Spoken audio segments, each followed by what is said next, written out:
Galen Winsor. Here to introduce Mr. Winsor is Pastor Ben Williams. Pastor Williams. I'm pleased to have as our guest Mr. Galen Winsor from Richland, Washington. I first heard of Galen from a tape that somebody gave to me some months ago, and I found his story to be absolutely fascinating. His story is unique, to say the least. Galen has been in 77 different cities in the last 2 years lecturing on the subject of nuclear energy. The majority of his life, the last 35 years, he spent processing plutonium from nuclear reactor sites. He has worked in the Manhattan Project facilities in Hanford, Washington, Oak Ridge National Laboratories and Nuclear Plant in Oak Ridge, Tennessee, General Electric's Midwest Fuel Recovery Plant in Morris, Illinois, General Electric's Fuel Fabrication Facility in San Jose, California, and Wilmington, North Carolina. And he's worked in every major reactor decommissioning project around this nation up to this present time. His major work in these projects has been the analytical process inventory control, which means that he was responsible for measuring and controlling the nuclear fuel inventory for these projects. Galen Winsor has few peers in the world in this area of expertise. And those few peers admittedly know and agree with the things that you'll be hearing on this tape. However, except for 2 or 3 of these experts, they've all chosen to remain silent for reasons which they only know, leaving this man then the burden of leading this lonely battle of exposing what we call the nuclear scare scam. He's without question one of the world's foremost authorities in nuclear radiation measurement, and he's recognized by members of the Atomic Energy Commissions of all the major nations of the free world. Mr. Galen Winsor.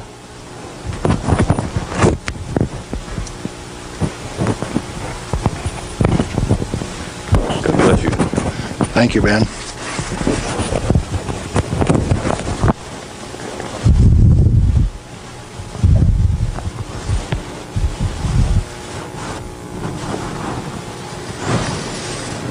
We've been considering today how best to approach this subject so that you would feel comfortable with where I am. And we thought it might be appropriate to start with how I got involved in this game.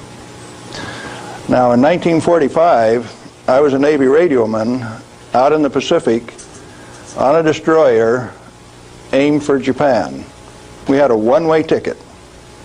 That's all you get, just one way. So, as we were becoming proficient at our business of fighting war, the Manhattan Project caught up with us and did a job. Now, the weapon that was dropped on Hiroshima, Japan in August 6, 1945 was a U-235, fully enriched U-235 weapon where the material was separated and purified in Oak Ridge, Tennessee. The one that was dropped August 9th on Nagasaki was a plutonium weapon made at Hanford. But to those of us out in the Pacific, it was quite interesting. It had a ticket on it that says, "You get to go home." I was impressed.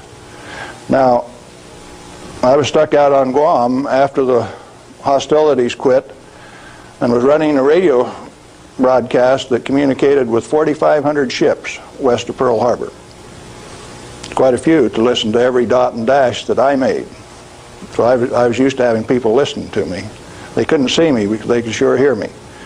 I had all of the good messages that were to come to them. Fleet movements to Red Cross messages. They came along one day and says, "We'd like to have radiomen to go down to Anahuac for the atomic bomb tests." Not me. No way. I want to go home. So they went through and they took every 3rd radioman to go to Anahuac. I didn't go. They let me come home. But I wanted to go home. I had a driving need within me that says, hey, that big firecracker I want to know how it works. I want to know everything about how it works. So, back to the ranch in Nevada where I grew up and stacked hay all summer, gained back the 40 pounds that I'd lost out there in the islands. Into Brigham Young University in the fall of '46 in chemistry classes. And Dr. Joseph Nichols could make an old farm kid like me love chemistry. I hadn't had any chemistry in high school, but the way Joe Nichols taught it, I wanted to know. So chemistry it was. And some neat guys like Carl Eyring taught me physics. And along in '47, I ran across a cute blonde from Richland, Washington.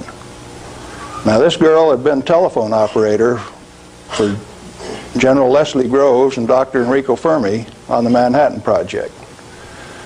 She got to put through the calls to Franklin Delano Roosevelt for these guys, so she talked personally to FDR. And she told me some of the stories like you've never heard. She says, oh, in those canyons, great things are done.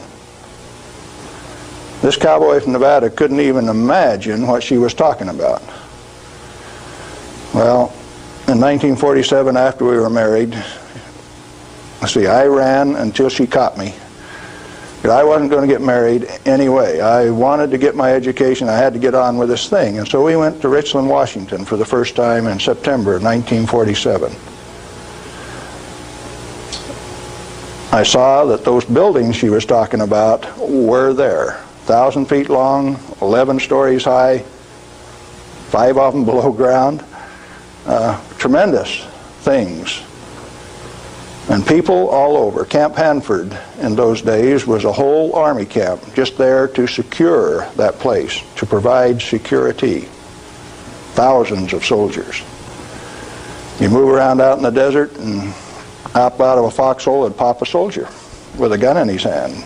There wasn't any horsing around, it was all business. Back to school. In 1950, I applied for a job up there before I had graduated, and they were in such bad need of chemists, I had a job before I had my degree. And so the last year of my chemistry, mostly English, I did on a bus, riding 25 miles to work in the morning and 25 miles back at night, and I did advanced grammar and business writing and all of those things on that bus. But in September 1950, I got into this thing called plutonium processing when we did it barehanded, without instruments, without coveralls. We had some of the most peculiar acid burns in some of the shirts. And I found one of those the other day. It's got acid burns all up the front of it. Plutonium on it too. Amazing. That was normal operation in those days. We ran those facilities and we ran them so well that by 1965 we had separated enough plutonium when it only existed in the parent uranium matrix to a half of a single weight percent, 0.005 weight fraction of plutonium maximum in that fuel. And we processed enough tons of uranium to recover enough plutonium by 1965 to meet the weapons needs of this country 10 times over for the foreseeable future. Now we're talking about a massive amount of work. Hands-on, do it type thing. And there was a couple thousand of us, and we were just happy as could be, just working like mad, making those plants run 24 hours a day, 7 days a week, in a community that ran on shift work, ABCD shift. The whole community that way. A wartime community, people dedicated to doing a job, and we were doing it, and we did it well. No pretense. Oh yes, there were. out in the reactor began to sneak in people who wanted a radiation monitor behind every reactor operator. Why? We know how to make these things run. When we got a metal fuel element stuck and it fell down on the trampoline back of the reactor, we'd go in with our feet and kick it off into the pool, smoking, burning. If you didn't have an instrument, you didn't know it was too hot, so you just went in and kicked it. Finally, along came a rule maker that says, thou shalt not do that. You'll get burned. Oh, I didn't get burned when I did it last week. But you exceeded the limit. Well, where did this limit come from? Turns out that in 1934, the International Commission on Radiation Protection fabricated a limit for X-rays.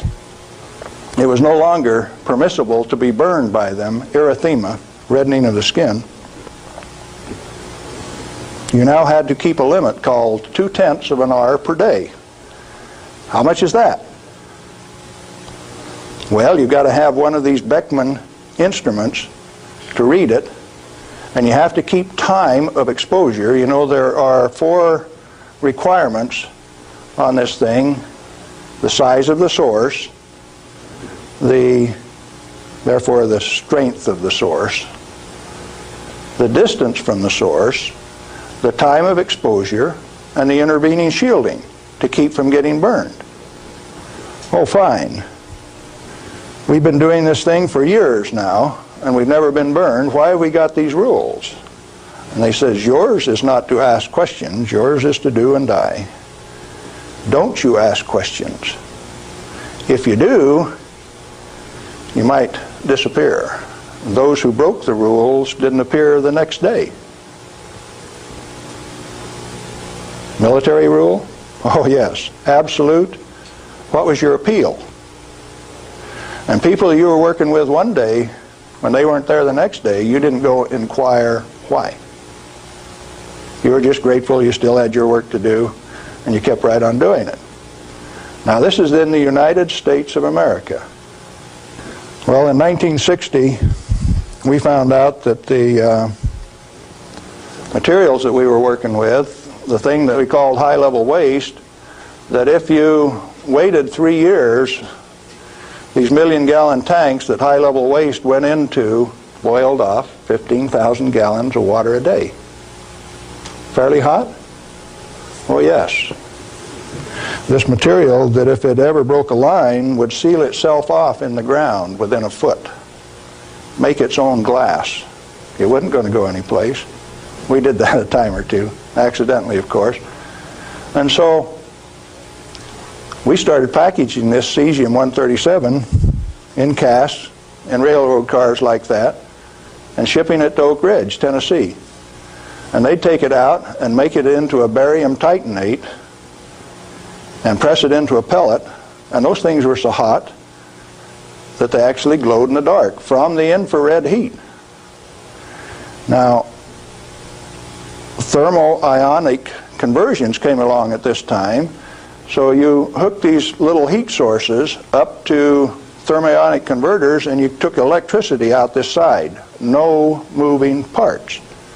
These things went into the SNAP program. And these early SNAP power generators are what power the underwater transmitters for our nuclear navy. We've got a regular road map under the sea. All you got to do is have an instrument that knows how to find it, and then you've got eyes on a submarine. You didn't know that, did you? The power from it came from this material that they now call waste. We processed that stuff and packaged it outside at Hanford. Well, we had rules that said 3R per year is your allowable exposure, that amount of gamma energy that will expose a film pack. But that was for the people that didn't know. We weren't about to follow those rules. We just went ahead and did the job. They send around an investigation slip that says your dosimeter was overexposed 2 weeks ago. What did you do? and they had a cute little form on it that says accidentally exposed to light, and that was the one I always used to check, because it's the same amount of light. You know, if you get gamma through the film pack, it's the same amount of light as you get when you click the lens on a camera.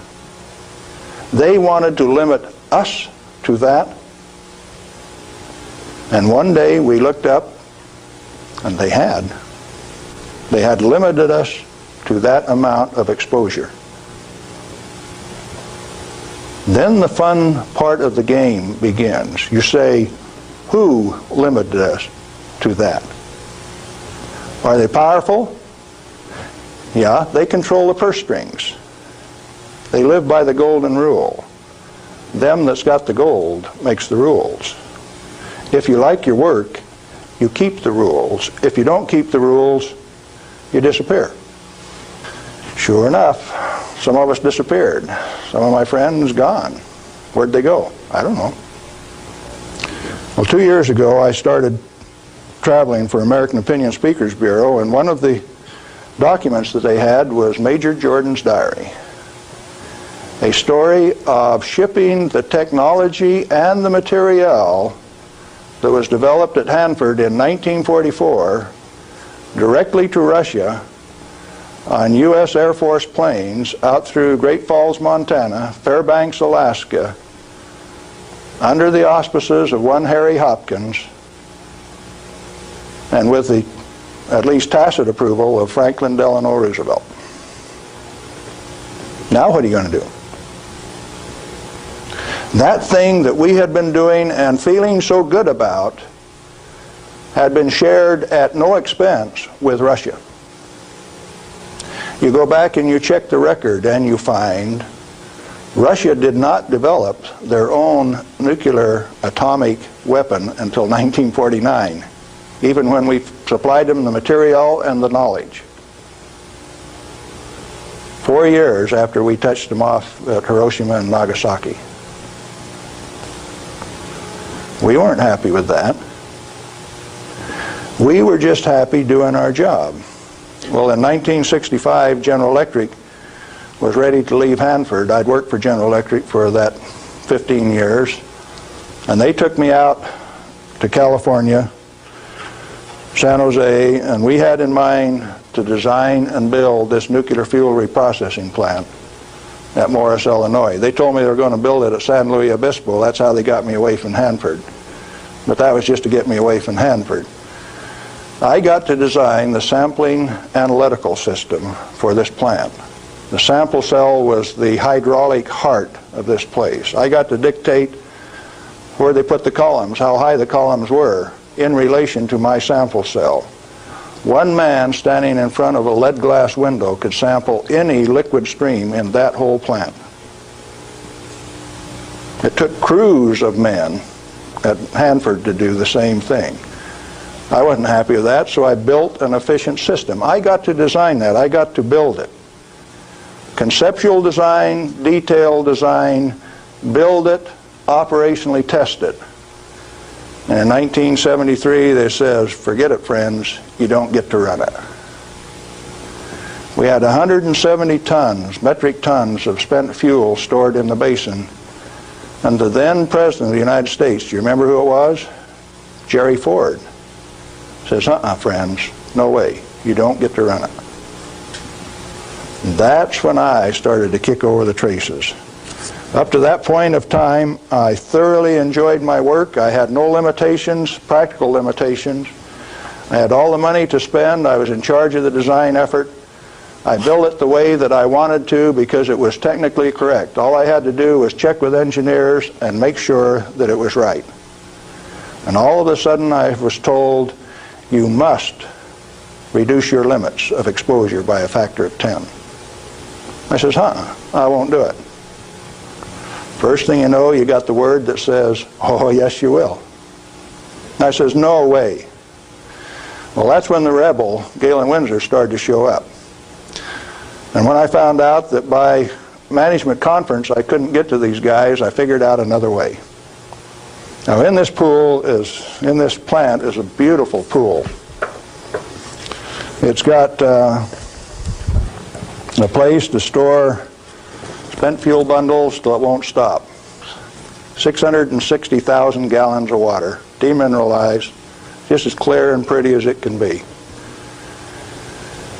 Heated to 100 degrees Fahrenheit when the outside temperatures are minus 20, wind chill factors down to a minus 60, and I found out that I could swim in that rascal. You turn off the lights at night and it had a light blue Cherenkov effect. And this kid from Nevada that never could pass up a warm swimming hole used to go swimming in that pool. There wasn't anybody that had the nerve to swim with me, but since I was manager of safety and analytical service at this plant, it was mine to use. Oh boy. I found out that I could do that. I showed some financial types one time that I could stir that pool with my bare hand and check out through the same radiation monitors they did without triggering it. GE didn't like it. I got a letter from them that says, "Thou shalt not tell financial types that you can swim in the pool, that you can stir it with your hand, because if they find that out, they will steal the inventory.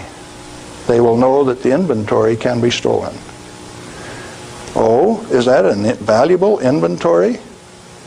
The same material that's labeled high-level waste by our current government, our current Congress.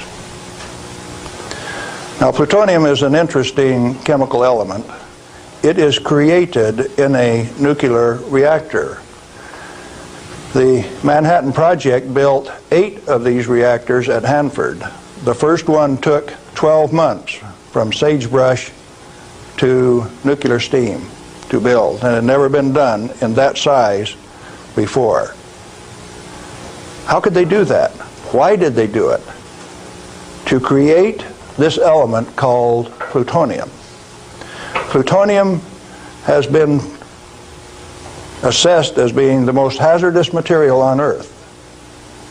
Now, from the standpoint that you can make an atomic weapon out of it, yes, it is quite hazardous, because a piece of it that big, 2.5 kilograms, that's only 5 pounds, is the force that delivered 20,000 tons of TNT equivalent over Nagasaki. Indeed, it is hazardous. The one over Hiroshima that had fully enriched U-235 in it was 5 times as big. So plutonium is more dangerous than U-235, is it not? By a factor of 5. It takes 5 times as much U-235 as it does plutonium. Therefore, it is the most hazardous thing. Enter the great pretenders. They said that 5 grams of plutonium, properly distributed over the face of the Earth, would kill everybody on Earth. Now, if you can only get one 20 kiloton weapon to go on 2,500 grams, how's 5 grams going to kill everybody on Earth? Early on, they said that 5 grams of plutonium, properly distributed over the face of the Earth, would kill everybody on Earth. Now, if you can only get one 20 kiloton weapon to go on 2,500 grams, how's 5 grams going to kill everybody on Earth? Early on, I had a fear that said, if there is this much fissile material, that can undergo a chain reaction, we called it in the beginning, then if you set a match to it, all the fissile material in the world is just going to keep right on going. Totally unfounded fear. It turns out that when you're in this business of recovering plutonium, like we recovered so much of it at Hanford, we found out that if you have it in a solution where it's less than 5% plutonium, it won't go critical any way that you kick it. And when you get it to 100% plutonium, you better be careful. Because if you put it in more than a 5-inch diameter cylinder, you're playing with fire. you can undergo what is known as an uncontrolled criticality, accidental criticality. The air turns blue. If the cylinder is sealed, it will explode from steam pressure. And that steam pressure builds up in a millisecond, which is about that long. No, you don't horse with it. And then you find out that those 8-foot thick shielding walls on those canyons were put there because they didn't know how much was a critical mass. They says, if we make a mistake, we don't want to die, so we will provide the shielding. And so the shielding thing started for no other reason than they didn't know what was a critical mass. Well, through the years, we got pretty good at telling what a critical mass was.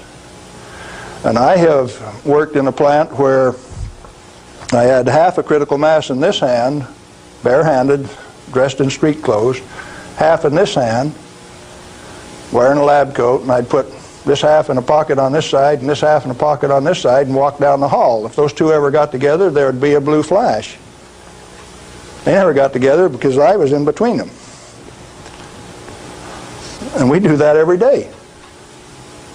And each half had to meet definite dimension characteristics, and so we'd take them down and pass them one half at a time, and they'd measure it and say, yeah, that one will pass, and then we'd pass them the other half, and that one will pass too, but they were carefully put in separate bird cages so they couldn't get together accidentally. Well, those of us who worked with it enjoyed it. We knew what we were doing, we worked at it. When the President of the United States decided not to operate that fuel reprocessing plant, I started scrambling to find out what was going on. Many things had been done in the name of health and safety. Don't get burned, you got to have safety record, you have to be safer than anybody else. We were already safer than anybody in the whole world. Well, you can't afford to get burned with this. You've got to enforce the limits, you've got to keep it. And I says, hey, that's not what the ball game is at all. I'll bet you the ball game is something else. And in 1982, when the Congress passed the Nuclear Waste Policy Act of 1982, a guy by the name of Mo Udall, I don't know whether you people in Arizona have ever heard of him or not, authored that bill. It's called the High-Level Waste Disposal Act of 1982. The material he called waste is the reusable uranium fuel that I had been working on for 32 years. Needless to say, Mo Udall and I do not agree on whether that material is waste or not. The name of the game then is, who owns the plutonium and how much is it worth? The government says bury it 3,000 feet deep in basalt, and we'll hold a contest among the states to see who gets to bury it. Oh? Why do you want to bury it? Did you ask the owners? Who is the owner of the plutonium? May I submit that it's most likely the nuclear power ratepayer. He is paid for the mining, the fabrication of the parent uranium, power generation, and is being charged in advance for its burial. If you're paying for it, to whom does it belong? How much is it worth? In inflated dollars, a ton of reusable uranium fuel contains useful metal isotopes worth upwards of $10 million a ton. Mo Udall says it's high-level waste. The value of reusable uranium fuel scheduled for permanent disposal probably exceeds the national debt.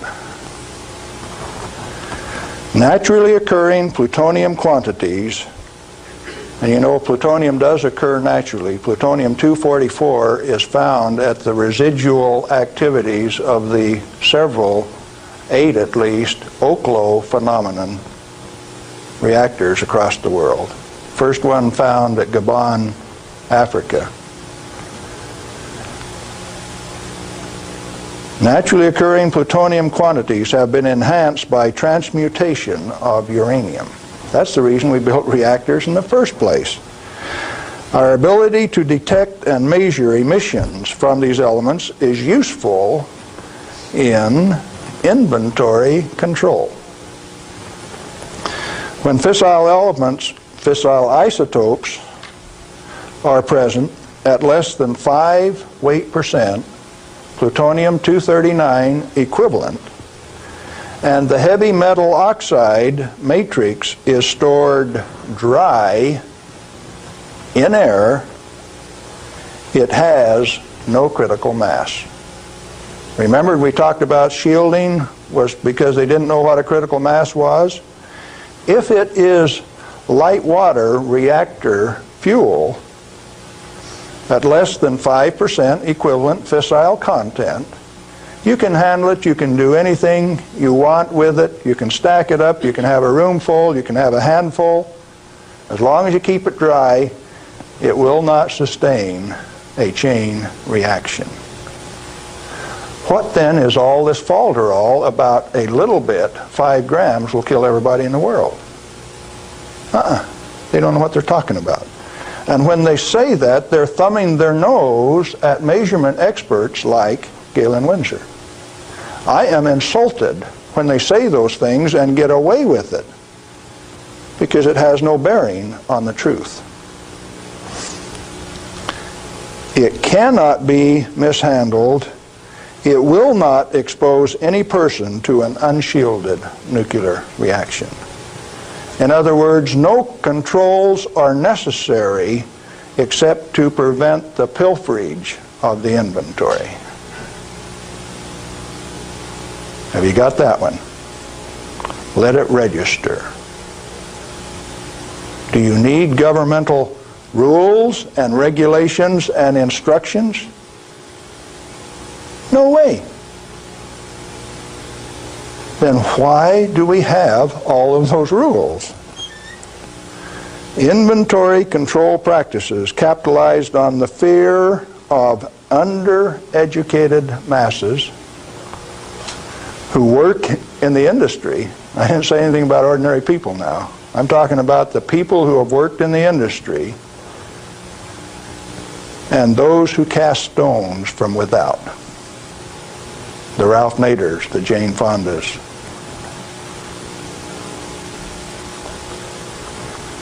Now, it doesn't take you much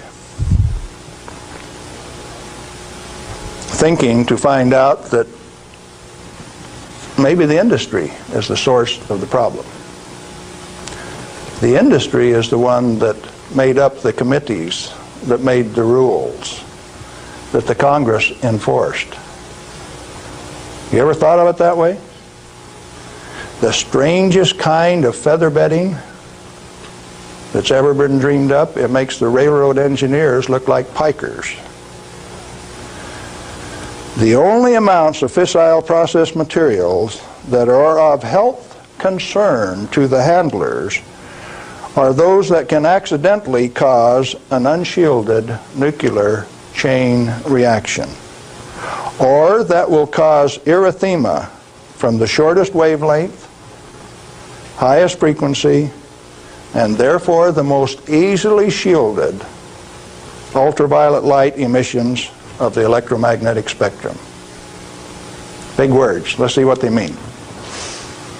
The emissions from uranium, plutonium, cesium, all of those things are only important if you assemble an amount that if you get this amount and this amount together, it can go critical. You can get a blue flash and therefore get burned. And that's happened 34 times in the business, and 8 men have died as a result of that. Accidental criticality. Documented in Los Alamos document 3611, if you want to check the source. Or if you've got enough of it together that it's giving off ultraviolet light of this particular wavelength and frequency without any intervening shielding, enough to burn you, sunburn you, erythema, reddening of the skin.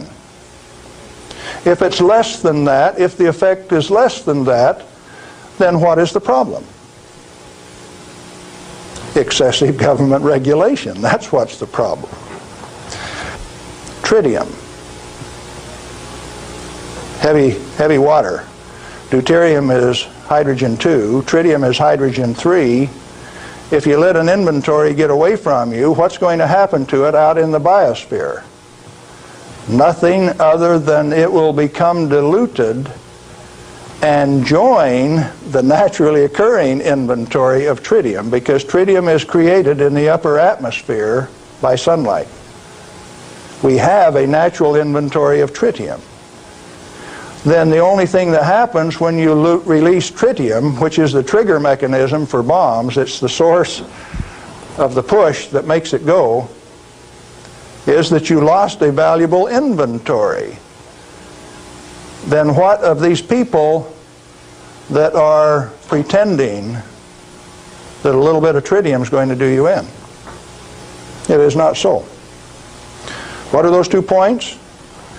Only if it is an economically recoverable concentration, or if it has a natural reconcentration mechanism. You know, there isn't any one of the radioisotopes out there that has a meaningful level of reconcentration in any of the species, not even the oysters in the bays in Maryland, below Calvert Cliffs. Why then are we still playing this game that any amount of this material is of hazard? Reusable uranium fuel, which has been isotopically enhanced in power-producing reactors, is a valuable national resource, not a high-level waste. The utility operators recognize the future worth of this commodity. Mo Udall, in that Nuclear Waste Policy Act of 1982, imposed a tribute of $1 per kilowatt hour, $1 per megawatt hour on all electricity produced in a nuclear plant, so that they can research and develop methods to throw it away.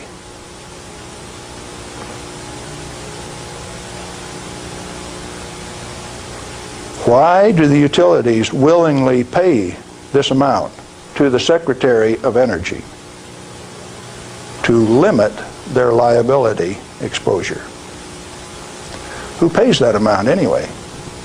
The consumer of nuclear generated power. You have no choice, and therefore I call it a tribute. At the same time, they have provided their own storage basins at these reactors at ratepayers' expense to retain ownership control of the plutonium resource. So you consumer, you ratepayer, you taxpayer, are paying for the storage of this fuel, and WNP2 at Hanford has storage that will take them through the turn of the century, and yet every day they are paying a tribute to the Secretary of Energy, with the concurrence of the United States Congress, and signed by the President of the United States in 1982, 83. Who was that?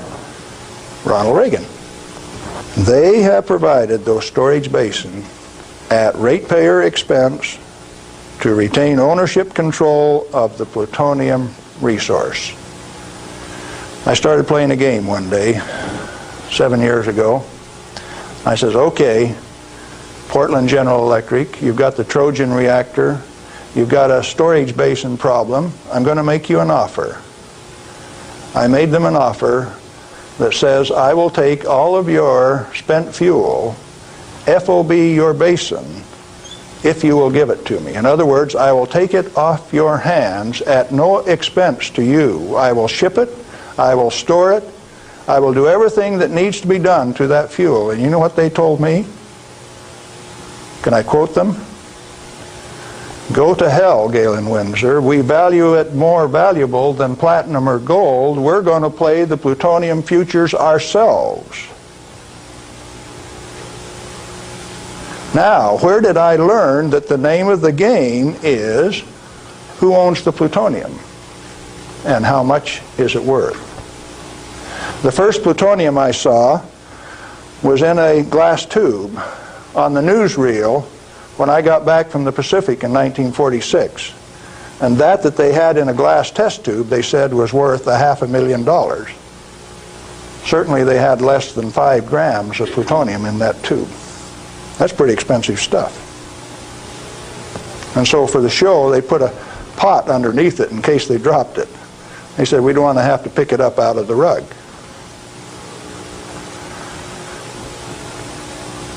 When it was decided for us not to operate this plant, plutonium was guaranteed on buyback by the federal government at $43 a gram. That's quite a price drop, don't you think? When that price guarantee went away in October of 1971, the price of plutonium became $10 a gram. It steadily went down to where its present worth on the market is a minus $2 a gram per year. That's what it costs you to hold on to a plutonium inventory on a material that has been declared worthless by the utility owners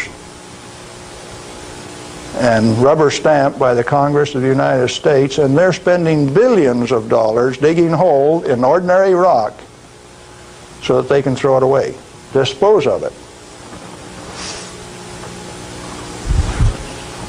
Okay, what are you going to do with it? Reusable uranium fuel may be properly stored in air-cooled, dry storage in a cost-effective manner. Nuchem in Germany offers this immediate and long-term option as a necessary and safe step prior to reprocessing. They're doing it in Europe. At least 4 regionally located facilities are available in the United States where this concept can be used right now. Barnwell Nuclear Fuel Plant in South Carolina, Midwest Fuel Recovery Plant in Morris, Illinois, this one, Nuclear Fuel Services in upstate New York, and Redox Processing Plant at Hanford, Washington. These fully shielded, already radioactively contaminated storage areas have secure, limited access. All have been operated under processing conditions of 10 CFR 50, and the MFRP has a 10 CFR 70 storage license, the only licensed storage facility away from a reactor in the United States. It singly, all by itself, is capable of storing all of the reusable uranium fuel that needs to be moved away from power reactors for the remainder of this century. We had that storage designed in 1975. Had the approval of the design. Why then are you spending money over here in New Mexico on the waste isolation project? Why are you spending money at Hanford at the basalt waste isolation project? Why are you spending money at Beatty, Nevada for storage when I can already store it in this building that's already built? I just named you 3 others that can do the job all by themselves too, and I know where there's 14 more buildings that can do it. What are we going to do? Redox and other excess facilities at Hanford are capable of dry storing all commercial REF until plutonium recycle, at least through 5% enrichment, is reestablished, or until the 22nd century, whichever comes first.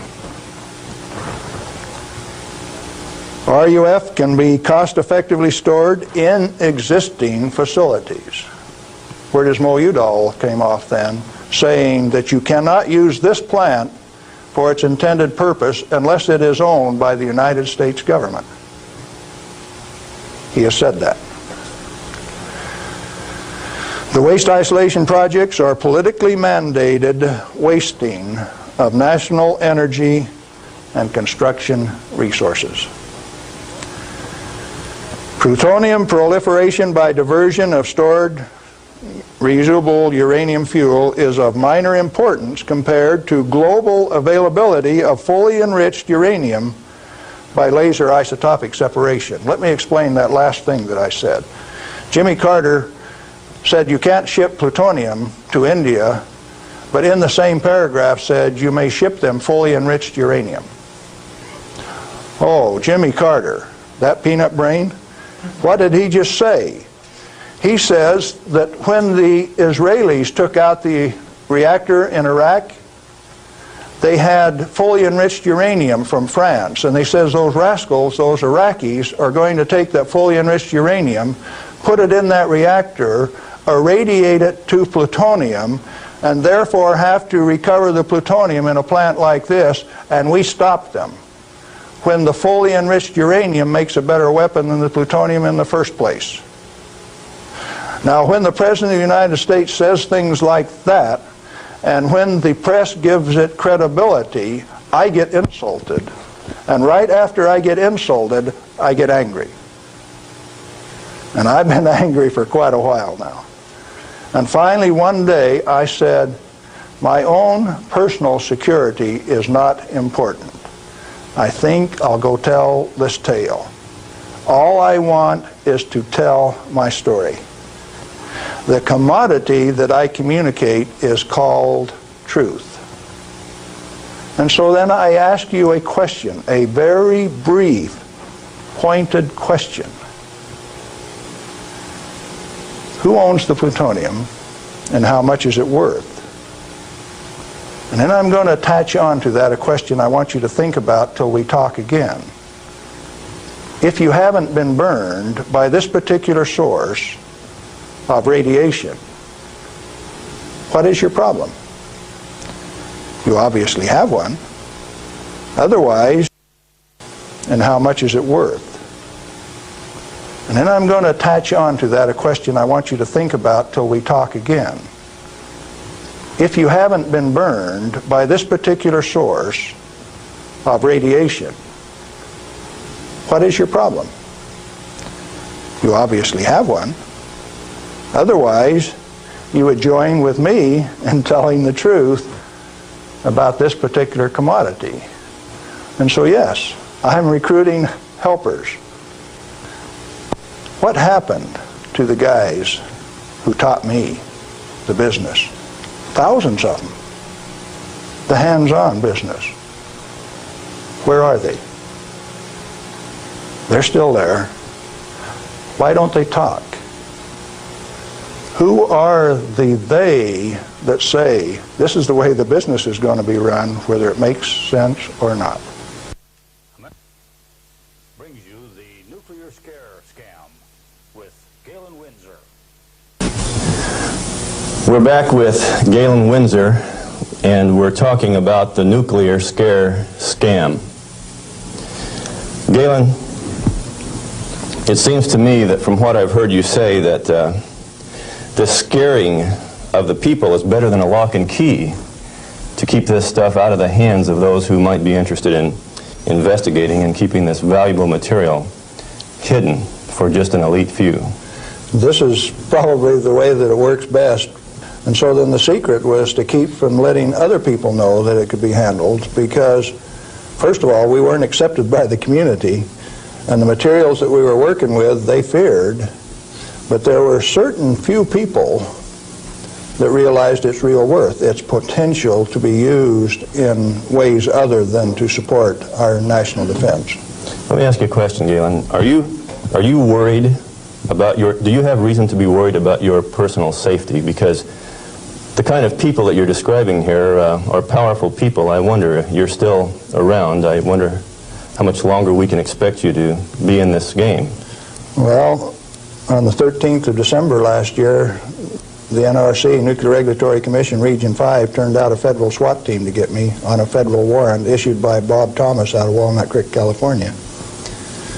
It was kind of funny in a way. They turned out this federal SWAT team at Hanford, and they had my picture, and alongside it says, "This is an irrational individual. He poses a threat to our security. Take him at any cost." Now, the reason that I'm still here only has one logical conclusion. I have lots of help. Well, you've told us about how that you and others of your friends and colleagues have handled many times this so-called deadly nuclear energy material that the whole world is so scared of. Why weren't you afraid of it? Because we did silly things like recover some of the undissolved fuel elements out of the redox dissolver that burned a hole in it.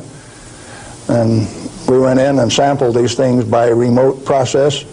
We got it out into our hands and found out that we could walk around the lab with them barehanded and they wouldn't hurt us. And we were standing there in the lab tossing them back and forth. Uranium metal that wouldn't dissolve in the boiling nitric acid. Well, if you find out that you can play with it, and it was only 90 days since that thing came out of the reactor and it doesn't burn you, why should you be afraid of it? So in other words, you're telling me that you learned to not be afraid of it because of practical use and application and hands-on experience. Hands-on. We might even been playing games. Okay, you say that you swam in this water that was straight from spent fuel used to cool that fuel, and yes. You swam in it. Yep. You told me earlier that you went a little bit beyond that. Would you share a little bit of that story? Well, swimming in it didn't have the desired effect. So I decided I had to be more direct with these people that were giving me trouble. They were kind of hard to teach, so I went to drinking a glass of it a day. I had the bottle of it. Last time I went swimming, I filled this 2-liter bottle with water and washed it off on the outside in the shower when I washed me off on the outside so that we didn't tattletale. You know, radioactive material is just a trace or a tattletale. So you got to get it off so they won't know that you've been swimming in the pool and drinking the water. So I took this bottle in and set it on my desk. And who would suspect that the manager of safety and analytical service had a bottle of spent fuel pool water sitting on his desk, and he drank a glass of it every day. And this was unheard of. Nobody ever did that crazy stunt before. How has that affected you, Galen? Well, as near as I can tell, it made me about 6'4" in my cowboy boots, 210 pounds, and really quite a nice fellow. All right. What then happened as a result of your doing this strange experiment on your desk with this water? What was the result? Can corporations have a heart attack? I think General Electric had one, because after they ran me through a whole body gamma scan in December of 1974, by the time I got out, because I had a plutonium lung burden and it took 45 minutes to an hour to count that, everybody on site knew that the manager of safety had been swimming and drinking in the swimming pool, the spent fuel storage pool. Had cesium-137 at a ferociously high level. It even exceeded the NRC's limit. And I'd been drinking it. They knew the fat was in the fire. Now, where do we go from here? Well, first of all, I got a poison pen letter from the people in San Jose. And he says, "Thou shalt not do those things. They'll find out that the inventory can be stolen." Well, that didn't sit very well with this cowboy, because nobody tells me what to do, particularly when what I do is right and hasn't harmed me. Who are they to tell me what I want to do? It just didn't sit very well. I was going to do something about that. What was your motive in this? Correct information. As an expert in the measuring system, why, it was very obvious that I knew the parameters of inventory control, the disintegration rate of each of these isotopes, how to measure them. That's how we regulated our inventory.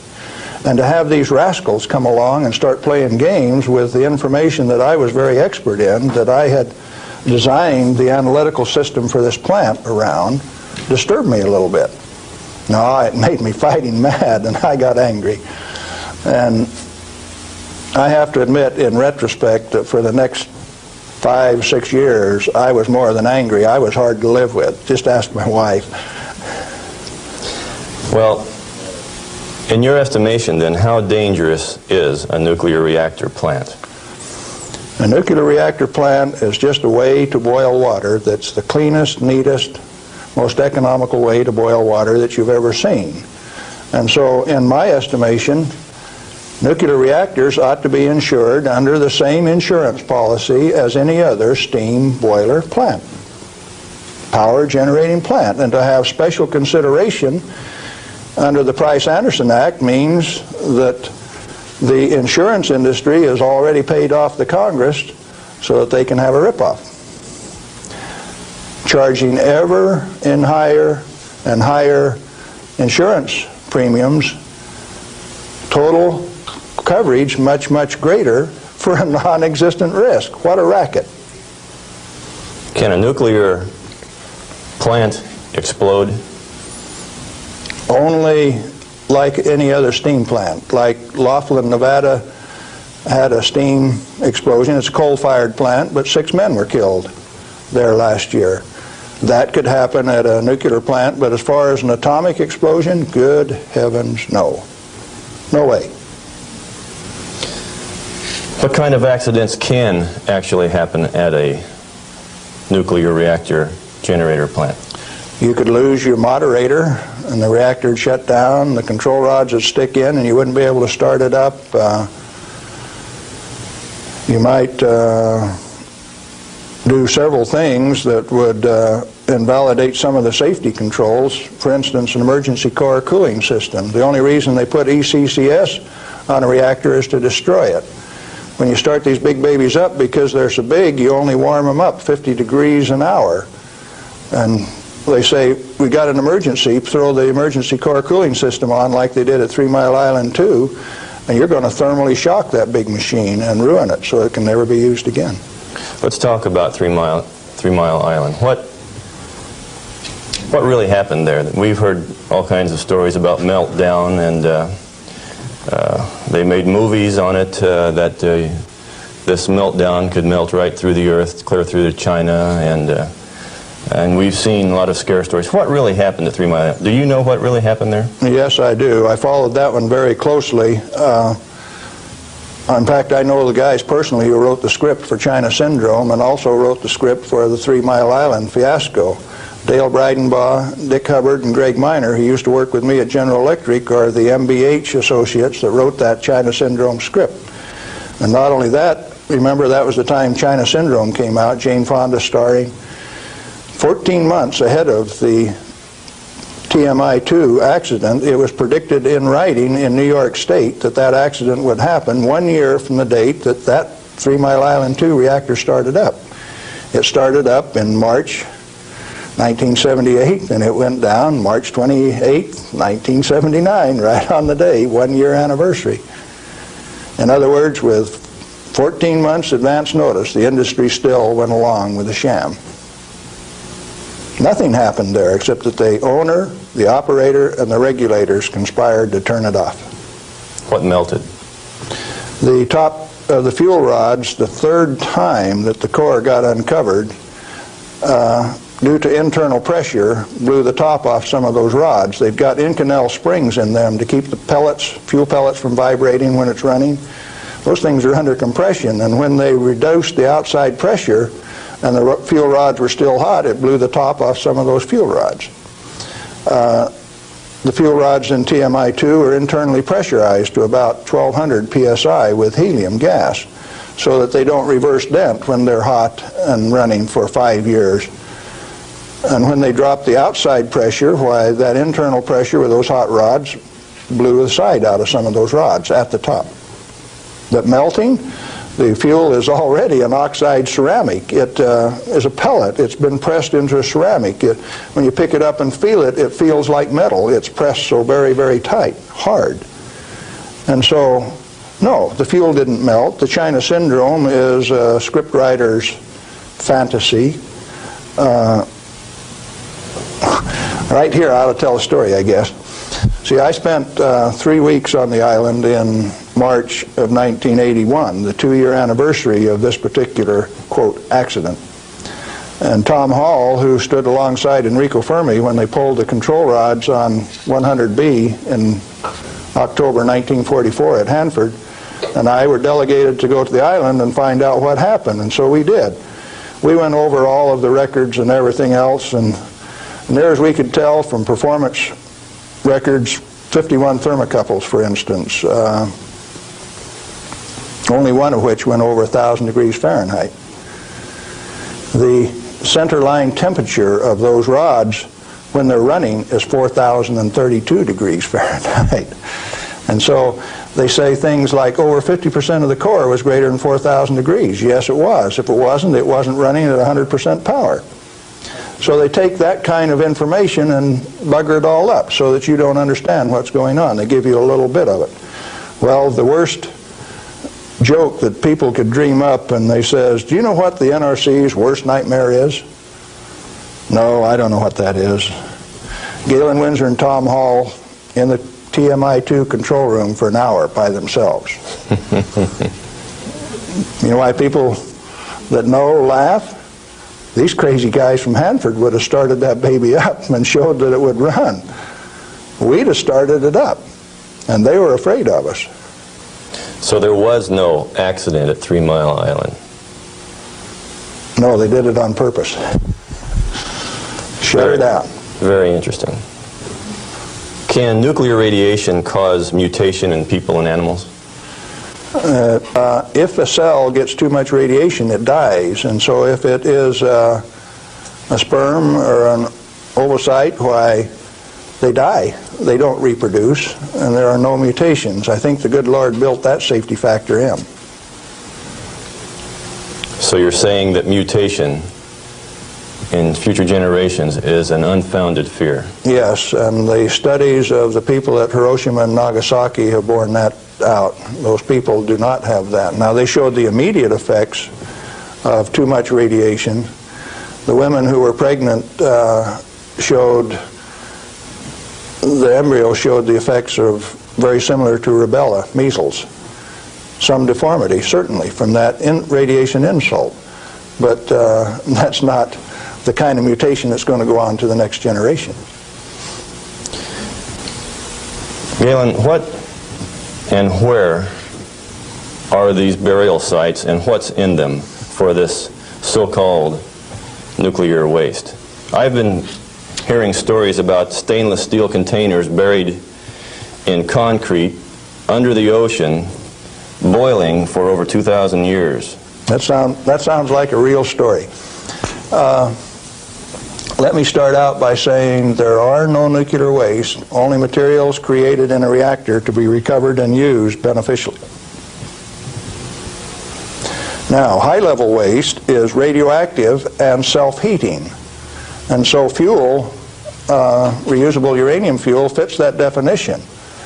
But if you disregard its intrinsic worth, why then, yeah, it would fit the definition of high-level waste. But let's say there isn't any high-level waste, only material to be recovered and used beneficially. Then what's the low-level waste fiasco? That's an excuse for a federally mandated, non-inspectable disposal system so that organized crime can get rid of any evidence that they want, and it can never be dug up again. They're afraid to look in there. Not afraid. They don't want you to. They've got rules on the transport so that if you have an accident with a low-level radioactive waste shipment, why, you call out all of the state police and you make sure that nobody looks at it, that nobody gets exposed, that there's no spreading of the contaminated material. And it's also that you don't find out whose body's in that drum. The situation got so bad that the smell of human flesh was so great that they made it so that you could ship animal biological waste in refrigerated vans so that it wouldn't stink up before you got it buried. What is then in these low-level or high-level or whatever containers under the ocean? Nothing. But if you see, they were one time dropping barrels of radioactive waste off barges in the ocean. Do you know what was in them? Not high-level self-heating radioactive waste. Probably had a few bodies and a few guns and a few knives and a few evidences in them too. If you drop them in the ocean, they are truly disposed of. So you know there's an international trade in that right now? You can't do it in the United States, so they transship it across the ocean to South Africa and they can bury it offshore. So what is in those drums? Well, that's what you're telling me then, that I needn't worry about boiling drums under the ocean for 2,000 years. No, no way. Thank you. I'm glad to know that.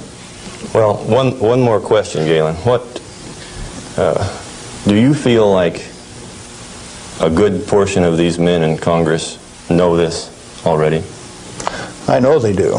I went there 4 years ago and sat down with the Senate legal staff and told them my hour-and-a-half-long sad story, and Sam Bollinger, one of the lawyers, stood up and he says, Galen, if I understand you right, why you want us to have President Reagan snap his finger and make this thing come up straight. And I says, hey Sam, terrific, go ahead and do it.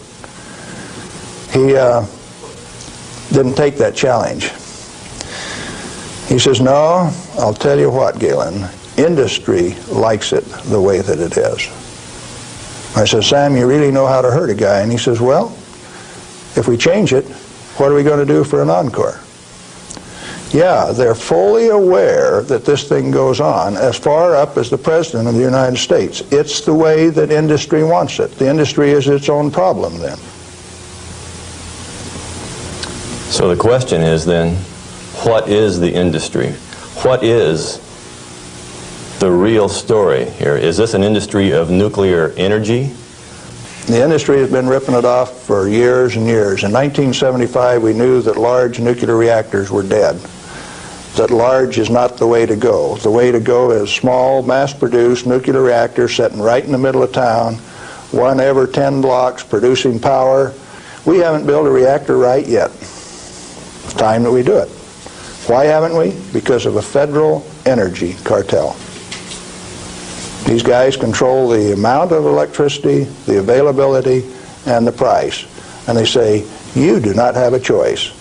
I have a choice. I'm going to take one of those decommissioned nuclear subs up in Puget Sound, refuel it, and generate my own electricity. Save the government $5 million because that's what they want to throw them away. I will use it for my own power purpose.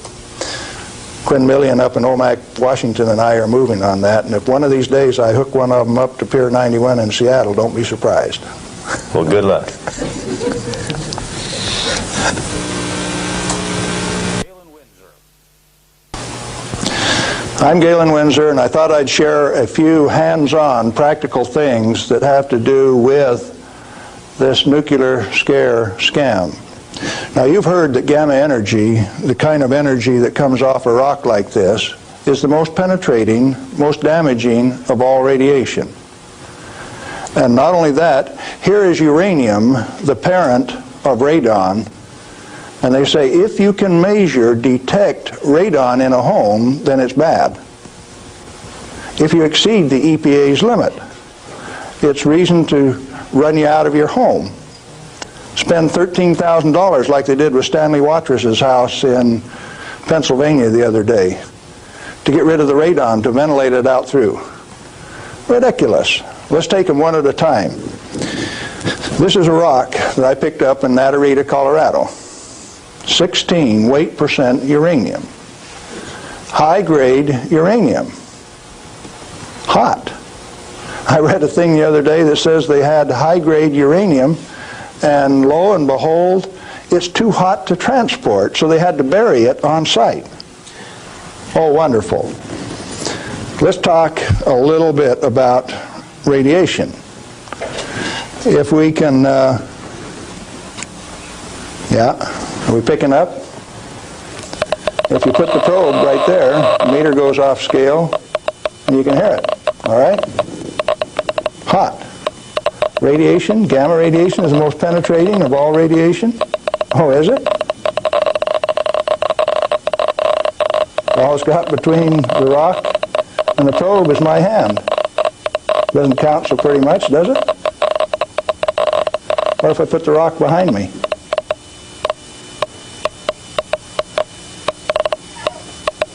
You don't suppose they've been lying to you, do you? I suspect they have.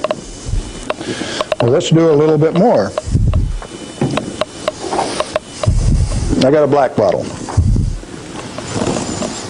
Good stuff comes in white bottle. A bottle of no-dose. You can send children down to the drugstore to buy no-dose. All they need is money. In this are 60 white caffeine pellets. And this one is uranium oxide, U3O8. You can't buy it for love nor money. The state of Washington sent 2 of their Gestapo agents over to my home to confiscate my uranium samples on the 17th of December last year. Got a challenge. I'd like to have somebody in the room volunteer to take all of this bottle or all of this bottle. The only thing that I'll tell you is that one of them won't hurt you and the other one will kill you. Do you want the white stuff or the black stuff?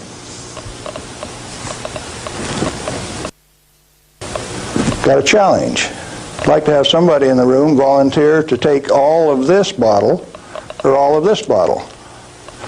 The only thing that I'll tell you is that one of them won't hurt you and the other one will kill you. Do you want the white stuff or the black stuff? White stuff? You do. There's enough in there to kill 4 men your size. The government says we got to ban this material. It's radioactive. Let's check it in the bottom of the bottle. Not very radioactive. Let's take the cap off. Oh goodness, very radioactive. This instrument will only count gamma, energy. It's just energy. Light's coming from those lights, only you're getting lots of infrared from the lights as well as ultraviolet. Energy response, and it's very carefully damped to only discriminated so it only gets the energy that comes from this. I don't want it to respond to a light, just to this. Cost me $1,000 to get an instrument that will just respond to this and not to that. This is radioactive by any definition. Radioactive material giving off radiation that is read by an instrument like this. The daughter of this, radon, cannot be read on this instrument because it gives off alpha particles. An alpha particle is a dye-positive particle that comes from the nucleus. It has 2 protons and 2 neutrons, therefore an atomic weight of 4, and it's minus 2 electrons. And if you grab it with a high ionization potential counter, it'll count. But if it travels 2 inches in air or through a piece of paper, it picks up 2 electrons, 2 beta particles, if you will, and becomes helium gas, and it won't count on an ionization chamber. Did you know that this thing right here is giving off helium gas? Alpha comes from uranium. Okay, radioactive material. You pour it out in the hand, and that's radioactive contamination. Is it radioactive? Yeah, it is. Very radioactive. Now, decontamination is nothing but scooping it back up and putting it into the bottle. I just now decontaminated my hand. No, I didn't do such a good job.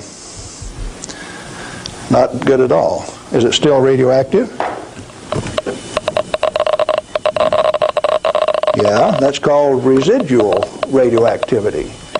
Now, under the decontamination rules of the government, when you decontaminate somebody like this that's that contaminated, and this is certainly a reportable incident under current DOE regulations, when you decontaminate him, it has to go down a controlled drain so that you don't disperse radioactivity. Do I qualify as a controlled drain?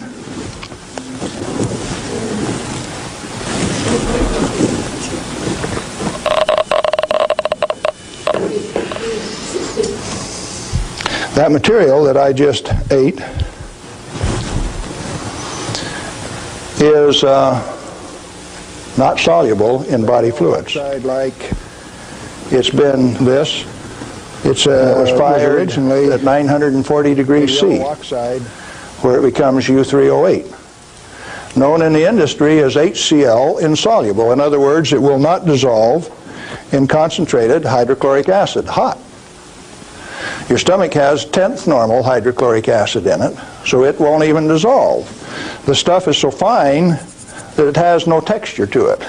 Doesn't even feel rough. So it's tasteless, odorless, has no texture. How is it supposed to hurt me? Because I've been eating this on lecture tour for 2 years, the state of Washington felt it necessary to confiscate my uranium samples so that I would be safe. Dr. Fulton from the Hanford Environmental Health Foundation called up and he says, "Hey, I heard one of your guys OD'd on uranium today, Galen." And we talked for a little while and he says, "Oh, that was you." And I says, "Listen, I can eat all that stuff I want." He says, "It'll ruin your kidneys." "How are your kidneys?" "They're fine." "Well, you should have been chelated within 4 hours. And I mean, you guys are going to follow me around the country and give me chelating agents every 4 hours after I eat it on lecture tour?" He says, "We'll give you any medical assistance that you need, Galen. We don't want anything to happen to you." I said, "Did that include turning out the federal SWAT team 4 days ago to get me?" Where are these guys coming from? Well, here's a piece of metal. Density of 19.0. If you know your chemistry and physics, you know that there are only two metals that have that density: plutonium and uranium. Radioactive, pyrophoric, density of 19.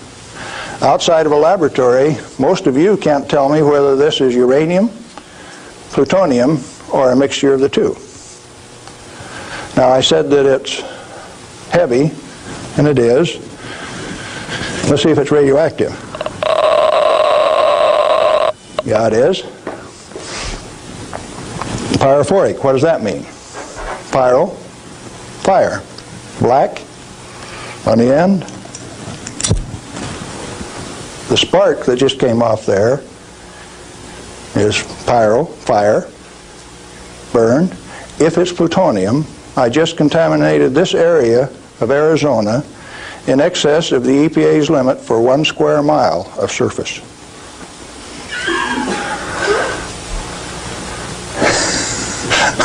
Somebody laughed. It's serious. The end of progress altogether says that I just contaminated you in excess of the limit for 1 square mile. It's now silver on the end. Tomorrow it'll be black because it self-oxidizes, this black color like this, all by itself. Plutonium does that and uranium does that. Is it hazardous? Yeah, it is, because they take depleted uranium metal and make it into 50 caliber bullets, fire them from shoulder-held weapons. In 1976, they obsoleted tank warfare with these things because it only takes one dog face with one weapon to knock out a 65-ton tank. It'll go through 3 inches of armor plate, and when it comes out the other side, it's that white hot spark that we just made. And the 5 men in that tank are dead because it'll burn all of the oxygen out of the air and burn their flesh. 1976, they obsoleted tank warfare, and you never even knew that. They make 10,000 of those bullets every day in the United States. We got enough in arsenal to sink all of Russia's tanks, and our boys in the Defense Department don't even talk about it. Yeah, it's hazardous to your health. Reminds me, lead is hazardous to your health too, isn't it? Particularly if it's in a 45 slug like this and it hits you right here going about 2,600 feet per second. It's not the material, it's the impact from the velocity. Let's be very specific in the words that we use. This particular chunk of lead came out of a human body. My son, who's a deputy sheriff, thought maybe I could use it on tour. That's called dying of lead poisoning. Anything less is a figment of the imagination because it's not soluble in body fluid either.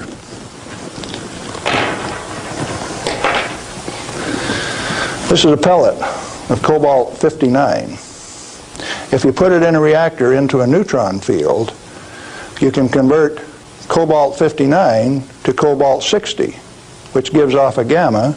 It becomes the source that doctors use to irradiate patients to 7,000 Röntgen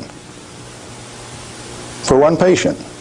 The total dose absorbed by radiation workers at 3 Mile Island in the last 6 years is something like 1,500 Röntgen. 5 times more given to a single individual in a doctor's facility. Now, do you know why I say that the federal regulations are absurd? And if you live by those federal regulations, maybe you're being absurd too? Now, a pellet of cobalt-60 this size got shipped by mistake to Mexico, got diluted into 5,000 tons of iron. Some of the reinforcing rod came up to Los Alamos, New Mexico, and they says, hey, that stuff's radioactive.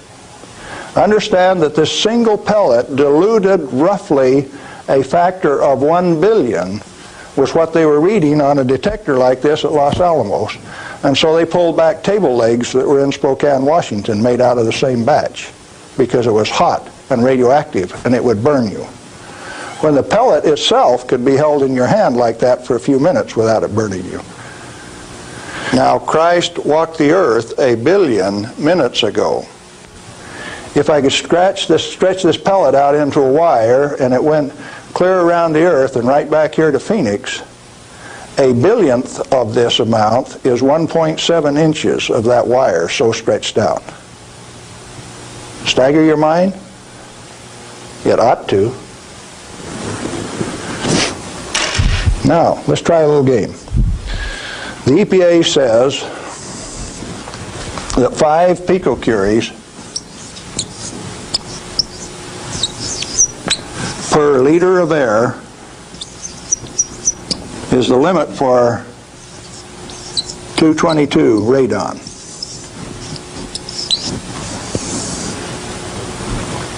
And they handle that like it's a real number. Madame Curie says that 1 gram of radium equals 1 curie equals 2.22 times 10 to the 12th disintegrations per minute, and that's the basic definition of radioactivity. How many disintegrations is this? Should we find out?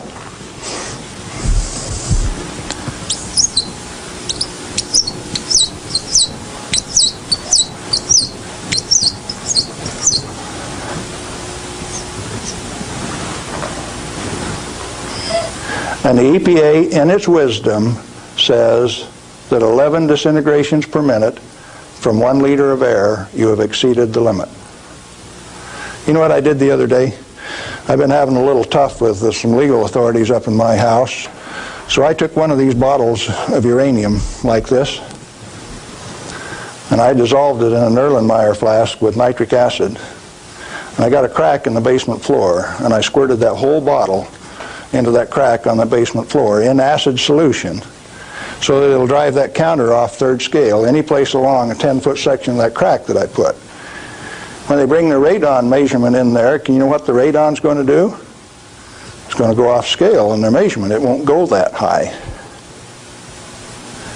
If Watrous' house with 17 times this limit in it was caused to spend $13,000 and give it national TV coverage, press coverage, think what Galen Winsor's house is like. I went to the trouble to notify my congressman about it. Mike Lawrence, the manager of the Department of Energy in the Pacific Northwest, my state representative, Ray Isaacson, and a few other astute people, including the banker and the lawyers and the appeal court. What are they going to do with that? I set them up on that last Thursday and I come down to Phoenix, so I escaped the falderall. What I'm saying to you is that the federal regulations are absurd. The congressmen that put them into place ought to be fired. They ought to be sent home. The regulators, what do you do with them? Quit paying them. The taxpayer, the electorate, elects those people to go out and do a job. Why do you continue to pay them when they're teaching you baloney? When they're putting in regulations that don't make any sense? Cut it out. Quit paying them, fire them, send them home. The term I grew up with says can them.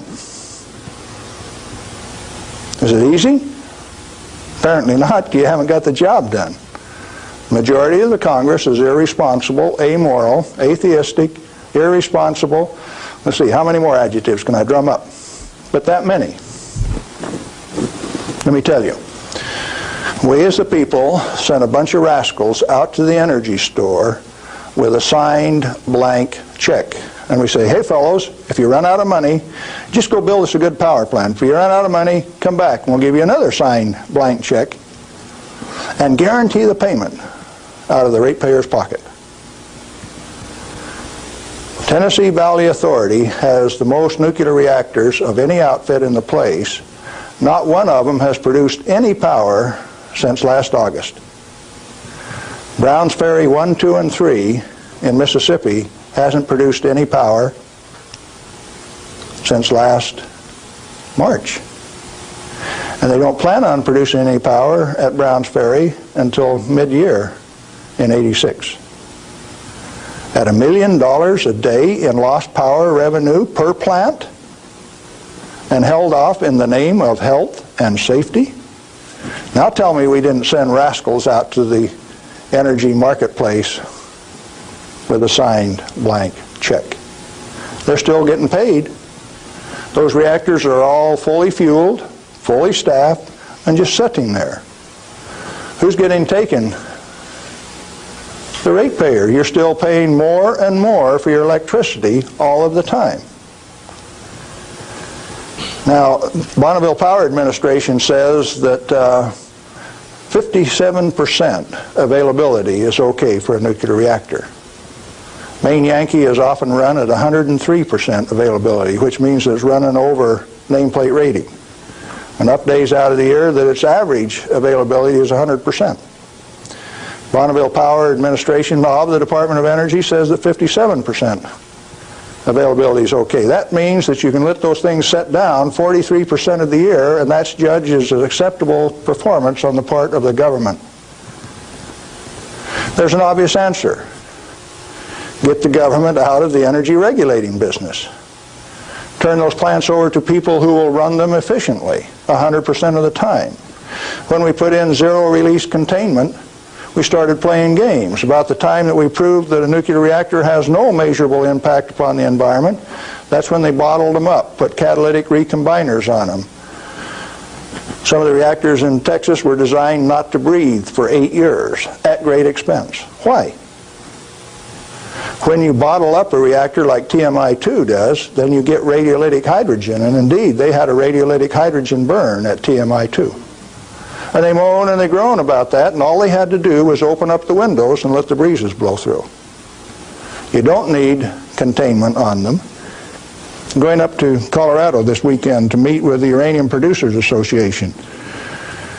And they're upset because the government is dumping uranium on the market and raising the price of the commodity that they get their bread and butter from. But what they're totally unaware of is that the Grand Junction Operation Office is going to issue a contract so that the new operator has a $25 million budget over the next 5 years, 80% of which will be spent for remedial action. Where you take this material, dig it up, if you find it counts on a Geiger counter, you can have them come in and change out the whole front yard of your house, give you a new front yard, new foundation under your house at government expense. If you don't do it, they'll take you down to the courthouse, blacklist your property, so that you have to remove the radioactivity at your own expense before it can be sold. Now, do you know what I did when I took that uranium solution and poured it into the crack in my house? I set up the United States government and that episode is about to be played. Did I do it on purpose? Yeah, I did, just like I used to dive into that swimming pool and drink that cesium-contaminated water. I found out that it doesn't hurt me. You need to find out that it doesn't hurt me, or you. In fact, the only reason for the existence of these big transcontinent distribution lines would be if they could compete with a small mass-produced reactor sitting in your backyard. Why don't they want you to? Because they are the federal energy cartel. They like to set the price, the total availability, and whether you can hook onto it, and if you don't pay your bill, cut you off. That's called power, domain, and control. And they like that. They do not want you to be energy independent. If you had one of these sitting in every 10-block area in Phoenix, you could tell the rest of the world to go get lost. Oh, there's another use for that heat. You could heat your homes in the wintertime, or you could cool them in the summertime with it. Heating, ventilation, air conditioning, they call it, HVAC. In countries where it freezes, you could run that hot water out and chase the frost away in the spring and in the fall. And they found out that plants grow faster in warm water anyway, so you'd irrigate with it all summer. So cooling towers are called wasting towers. They throw over 50% of the heat away. The other morning, coming out of Tri-Cities, WNP2 was putting its 700 megawatt electric up through the clouds, 870 they were running at. And the clouds were laying all over the ground, and there was a little ice cream cone right out there, and I said, there's WNP2. It snows 5 inches every night out of WNP2, and the rest of us don't get any. Where'd the water come from? That's cooling the heat from the condenser cooler. You should have a business right out there, an oil cracking plant, something taking that heat and using it, like they built at Midland, Michigan 10 years ago, and they've never used. And so Dow Chemical is suing the utility because they never produced the steam for their chemical plant right alongside it. We got troubles in this country. I'm telling you what the problem is.